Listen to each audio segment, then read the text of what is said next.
No se cumplía un siglo de la llegada de los primeros colonos ingleses en el Mayflower a la costa este norteamericana, cuando delirantes acusaciones de un grupo de adolescentes provocaron una histeria colectiva en una aldea puritana. El saldo: 19 personas ahorcadas acusadas de brujería. Es allí donde nace el término cacería de brujas, y su análisis histórico-jurídico lo haremos a continuación. Soy Guido Aguilar Grados, docente de GACAL, y quiero presentarles una nueva entrega de El Derecho en la Historia de Tribuna Constitucional, la Casa de Brujas de Salem. Bienvenidos.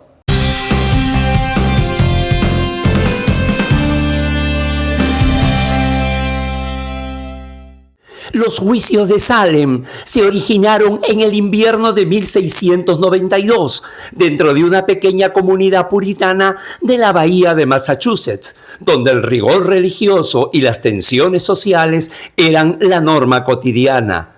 Todo comenzó cuando un grupo de jóvenes empezó a manifestar síntomas inexplicables como convulsiones y trances que los médicos de la época no pudieron diagnosticar mediante causas naturales.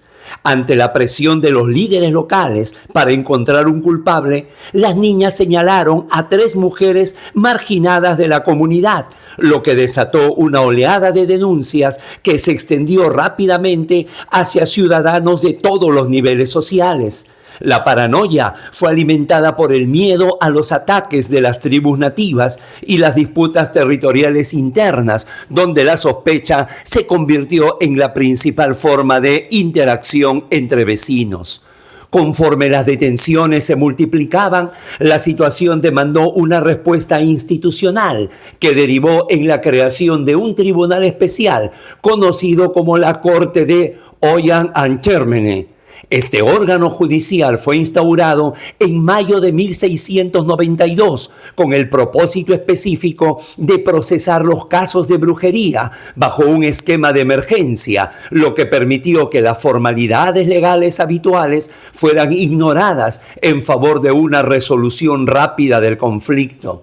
A partir de este momento, el suceso dejó de ser un simple brote de histeria colectiva para convertirse en un proceso judicial formal donde se utilizó al Estado para validar acusaciones basadas en el pensamiento mágico y el fanatismo religioso.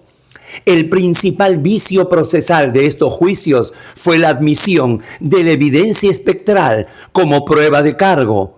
Esto es, los jueces permitieron que el testimonio de las víctimas fuera suficiente para condenar a una persona, bajo el argumento de que el espectro del acusado podía desprenderse de su cuerpo para atormentar a otros por mandato del demonio.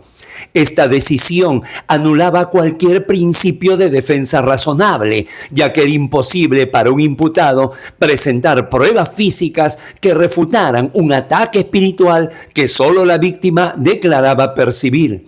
Al aceptar este tipo de evidencia, el tribunal abandonó el estándar mínimo de prueba razonable y transformó el proceso en una persecución donde la palabra del denunciante tenía un valor absoluto e incuestionable. El sistema de justicia en Salem también implementó la inversión de la carga de la prueba, que resultaba fatal para los procesados. En lugar de que los fiscales demostraran la culpabilidad mediante hechos verificables, se exigía que los acusados probaran su inocencia respecto a un delito de naturaleza invisible.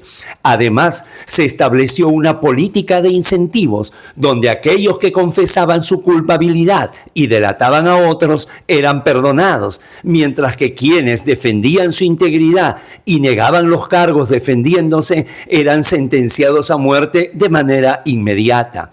Esta distorsión del derecho convirtió al tribunal en un espacio de coacción estatal que premiaba la mentira y castigaba la honestidad, rompiendo el contenido mínimo del derecho a un proceso que cualquier sistema legal calificara de razonable.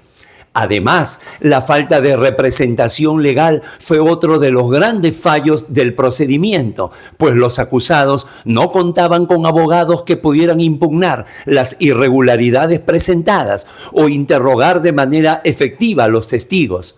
Los magistrados que dirigían las audiencias mostraban una parcialidad manifiesta. Incluso algunos eran parientes de los acusadores, interviniendo directamente en los interrogatorios para forzar confesiones y presumiendo la culpabilidad de los detenidos. Esta ausencia de equilibrio entre las partes impidió que se generara un auténtico debate jurídico, dejando el destino de los acusados en manos de la interpretación subjetiva de un panel de jueces influidos por la presión popular y el fanatismo religioso. Durante los procedimientos de la corte Ollar-Anchermene se dictaron 29 condenas por brujería. De ellas, 19 personas fueron ejecutadas por ahorcamiento. Otras 5 murieron en prisión a causa de las condiciones de reclusión y en un caso particular, el de Giles Curry, pereció aplastado por negarse a declarar. El 29 de octubre de 1692, la crisis alcanzó un punto crítico cuando las acusaciones de brujería incluyeron a la esposa del gobernador William Phips, quien intervino de inmediato ordenando detener los procedimientos de la corte.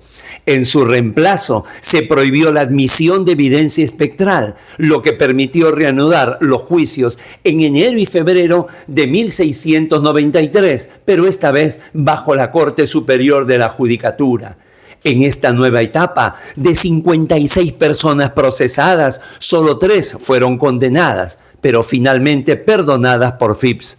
Esto evidencia que el retorno al debido proceso puso fin a la suspensión de garantías jurídicas provocadas por el pánico social, aunque jamás esto podía revertir las funestas consecuencias humanas ya producidas. A pesar de que han pasado más de 800 años, lo que ocurrió en 1692 lamentablemente aún lo vemos en el año 2026. La denominada presunción de culpabilidad, jueces de garantía que realizan control de constitucionalidad y control de convencionalidad contra homine, colaboradores eficaces que sin tener todavía corroborada su declaración se filtran sus declaraciones para con eso inculpar, organizaciones criminales formadas por el funcionario, su chofer y su secretaria, persecuciones de abogado, etc. Es lamentable cómo, a pesar del paso del tiempo, se sigue repitiendo esta intolerancia, ya no puritana, pero sí por tomar el poder. Todavía, como decía César Vallejo, hay mucho por hacer para poder lograr un Estado constitucional de derecho. Suscríbete a Tribuna Constitucional, ven, súmate a esta familia académico-jurídica. El desarrollo de toda esta temática es posible gracias al apoyo que nos brinda EGACAL Escuela de Derecho. Muchísimas gracias, que estén bien.